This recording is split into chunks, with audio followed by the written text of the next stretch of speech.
Now, Pastor Hale is the senior pastor of Calvary Christian Center in Gallipolis, Ohio. God thrust him into the international limelight when the Holy Spirit imparted to him on December 28 and 29, 2011, two dreams that foretold the nomination of Mitt Romney before the Republican primaries had even started, the re-election of Barack Obama, and the judgment that will befall the USA afterward. Pastor Hale was given another dream on November 21st, 2012, weeks after Barack Obama was re-elected, about Governor Romney being blocked. You had this dream in the summer of 2012. What I saw there is I had again I was suspended. I was like going across Ohio until I was standing there in front of the Kirkland temple, and then I went inside of the building. And when I went inside of the building, there stood Mitt Romney.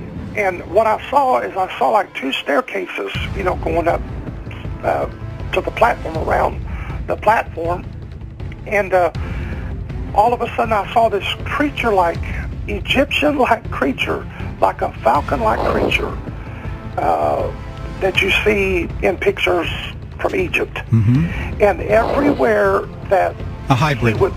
Yes, everywhere he would walk, he would go, that thing would block him from ascending up the staircase. Pastor Hale was given another dream on November 21st, 2012. Well, the short version, I'll give it to you, is that, I basically was standing in front of the President of the United States before his desk. I literally was standing in the Oval Office. I mean, I literally felt like I could reach my hand out and touch the man. He was standing behind his desk, and I looked at him, and he walks out from behind the desk, and there on the floor in front of his desk was that eagle that I seen him shoot in the first dream. And he had the same arrogant smirk on his face, just like you see when he comes out for his press conferences. He just has this arrogancy about him. And he puts his foot on the neck of that eagle, and when he does, he picks up the eagle by the head and twists it 3 times until the head of the eagle come off. Now, then at that point, I heard a voice say, "The Spirit of Rehoboam." And but prior to this, right when I saw him come out, I heard the voice say, "Weep and howl for the misery that shall come shortly." Okay, so now we have the Spirit of Rehoboam that's on this man. And the President of the United States was all dressed in black. He had black shoes, black coat, shirt, tie, everything was black. And I was looking at him directly, and all of a sudden his heart cavity began to open up. It was odd. And around his heart cavities was swirling this dark black mist around his heart. So then at that point, he walks back over to the desk, and there's a gavel laying there. The gavel is part wood and part stone. The handle was wood, and the head of the gavel was stone. He hits the document that was on the desk, and then all of a sudden, an earthquake hit Washington, D.C. But let me tell you what the document said. When I looked at the document, on the document, it had 3 words. The words, it was written large. It said, "The final abomination." That's what it said on the document, no other words.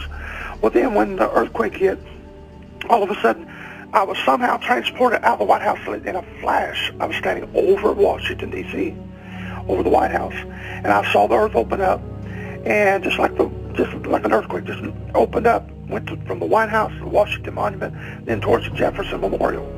And at that point, I began to see an odd color rain falling like fire, and it started slowly coming down, but then it intensified, and then more and more and more, and faster it come down. The waters begin to rise up. Then I seen the waters beginning to go up in Washington. Then at that point, I was taken higher in the atmosphere, and I saw the map of the United States. I could see the outline.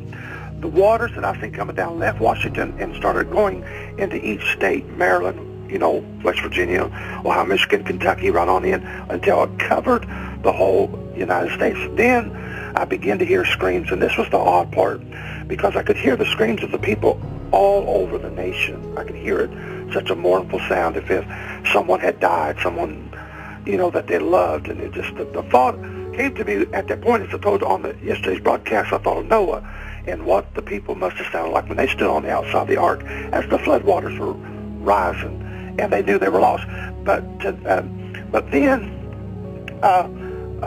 as I was still in the air, and as I said yesterday, I tried to explain this the best I can. I saw America in the state of being covered with these floodwaters.